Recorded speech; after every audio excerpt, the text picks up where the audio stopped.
If you've been following Disney news lately, you've probably heard one name coming up again and again. It is Josh D'Amaro. You're listening to Castle Talk Radio.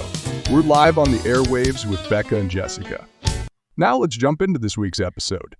That's right. Josh D'Amaro takes the reins as the Walt Disney Company's new CEO after Bob Iger finally retires. We think. Yes, I think Bob Iger is going to say farewell for real this time. But as we get into what Josh D'Amaro will build, what he will bring, and the legacy that he is building, we can also look back and see pieces of what his leadership might look like for the future. If you remember back in 2018 and 2019, Josh was president of our own Disneyland resort, but his Disney leadership started way before that. He's held positions like vice president of Disney's Animal Kingdom and president of Walt Disney World Resort. To say he has theme park leadership experience is an understatement. Yes, I remember that time well. We loved having him as president at Disneyland Resort. Even though it was only for about a year and a half, fans have loved him. Ladies love him. Everyone seems to sing his praises. One time I was Googling him just to make sure I was spelling his name correctly, and Google autofilled Josh D'Amaro married. And just to be clear, yes, he is absolutely married. Yes, but that didn't stop you from giving him your number back in 2019. Becca, seriously? Oh my gosh, it was my business card. And we met at a work event, so not quite the same because we're keeping things professional. But that is right. We met Josh. We met him at the opening of Galaxy's Edge and were able to get a picture with us and the other Disney Kids co-founders. And it's really funny because, we chatted with him for a bit and the rest of us go off to go to Oga's Cantina. And all of a sudden we're like, where's Jessica? Oh, she's still over there talking to Josh D'Amaro, giving him her business card. Next thing I know, Jessica's like, oh, we're going to be staying in the penthouse suite at the Disneyland Resort. Yeah, never happened. Well, some of that did happen. We did meet him. I was talking it up, and one of the things that I saw firsthand then and there was just how open he was to talking about kind of anything you wanted to bring up about the park. So I was talking about the operations of Star Wars Galaxy's Edge and what I liked about the organization of queuing and reservations for the land, like all these like nerdy details.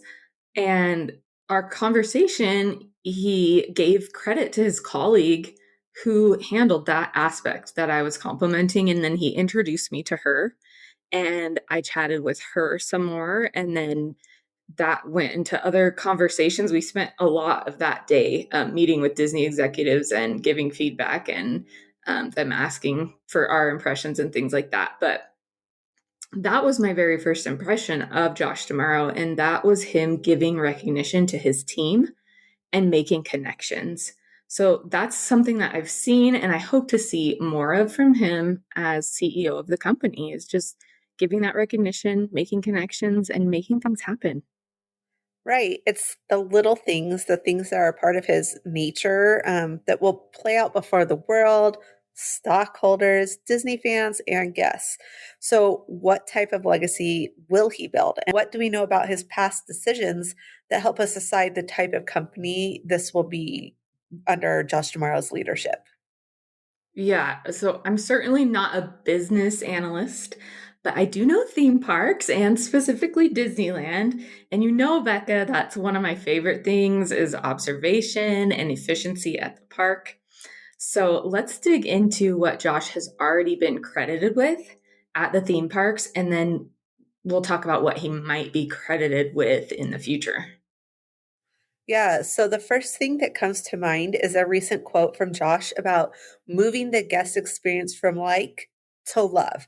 He was referencing the Millennium Falcon Smuggler's Run when he said, guests like it, but they don't love it. And it's such an interesting distinction because Some leaders would look at wait times and say, great, the ride is busy, let's keep moving. Yeah, but he's looking at something different, an emotional response, which honestly feels very classic Disney. It's about creating experiences people fall in love with, not just experiences people tolerate. And when thinking about this, it specifically makes me think of how like people want to be pilot, but they were having to bring in all the single riders to fill in, engineer and, and all of that kind of stuff. Yeah, and this is still considered a newer ride. So it would be easy for Disney just to leave it alone. But this change coming to this experience is needed and it's exciting because beginning this summer, you'll get to choose your mission aboard the Millennium Falcon and you'll get to see some familiar Star Wars locations as well as new characters incorporated into the ride and a better role for the engineers. Like they'll actually feel like they're doing something.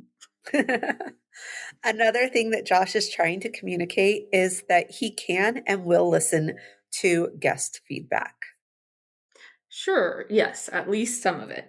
So during his time in recent positions, he could be credited with a lot of things. One is removing reservations from Walt Disney World Resort, which guests wanted, and guests still want over at Disneyland Resort, but we still have theme park reservations at Disneyland Resort.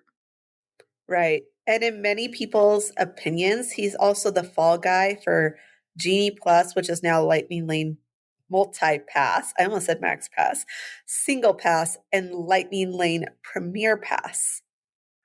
Yeah, I feel like that's fair. I feel like we need to give him the good when credit is due and the bad when credit is due for that as well. So we can give him all the praise where it's deserved, but we have to look at the full picture. So with Lightning Lane Premier Pass, which I wonder if some people don't even know what that is, it's the most expensive Lightning Lane option where it's in the hundreds per person per day, where you get access to every Lightning Lane multi-pass queue and you don't have to schedule the time and you still go on it once or are able to access it once through the Lightning Lane. So I remember when that came out, hearing Josh say something to the effect of like, hey, we have different hotel categories for people to decide where they want to stay based on their budget. We have like some more affordable options, we have moderate options, and we have the luxury options. So we're doing that same thing with Lightning Lane. And that was his justification for that high price point. So they have free. You can just wait in the standby line, or you can pay for the Lightning Lane multi-pass, or you can pay for that Premier Pass, just depending on your budget and what experience you want. Yeah, exactly. And just throwing this out there, I have heard that the Lightning Lane Premier Pass in Walt Disney World sells out a lot. So it is definitely a popular option over there. I'm guessing for people that would love to do VIP tours every day, but they can't afford that. So, uh, guests also constantly talk about bringing more entertainment back to the parks. And I think this one is falling short. A couple of episodes back, we played Imagineer and gave some ideas of what we'd like to see in the parks. So be sure to scroll back and listen to that if you missed it. But yeah, entertainments. We need to up our game, especially at Disneyland Resort. We need to bring that entertainment back. Yeah, Josh positions himself as someone who listens. And he does. He'll often stop and talk to guests and listen to them, make them feel heard. But we'll have to see what changes come before we can make a full conclusion that he really listens. Right. Well, we do have word that park hopping time restrictions will be lifted sometime this year at Disneyland Resort, but they are keeping the reservation system. But hey, at least, you'll be able to park hop anytime you want. Yeah, I'm very happy about that change. And we'll have more information on that once that actually goes live. But right now, you can park hop beginning at 11 a.m.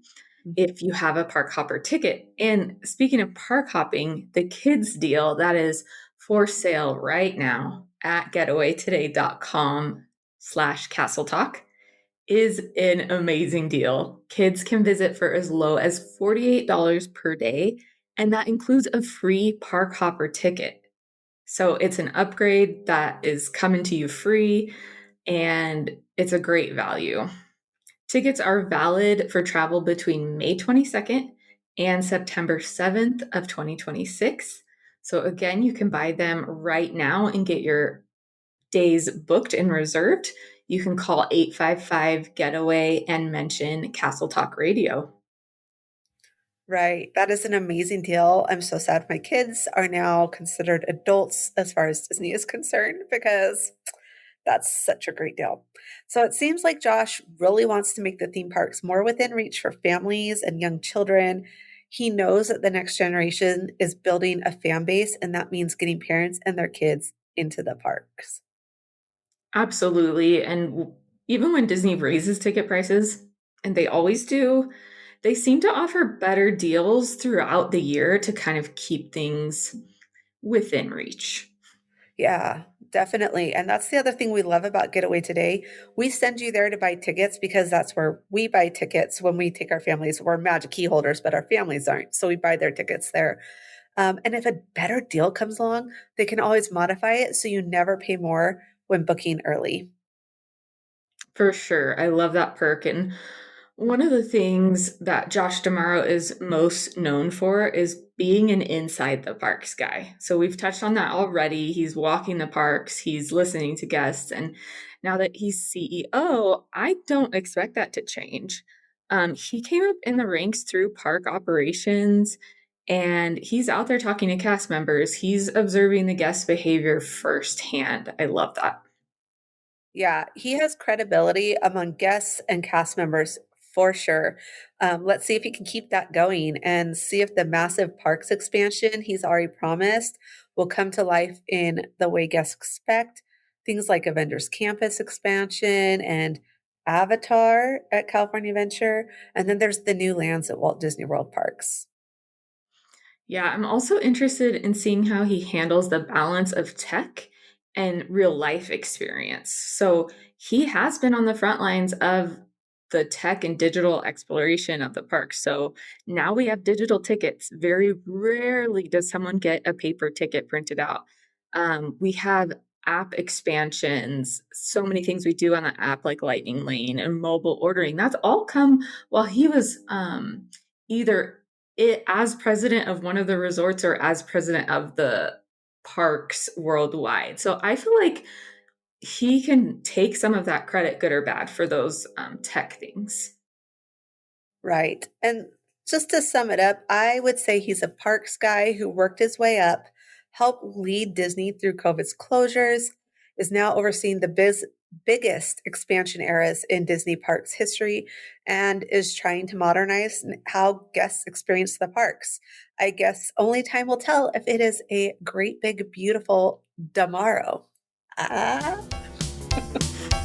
You've been listening to Castle Talk Radio. For exclusive discounts on tickets and hotels, free guides, and to listen to past episodes, visit castletalkradio.com.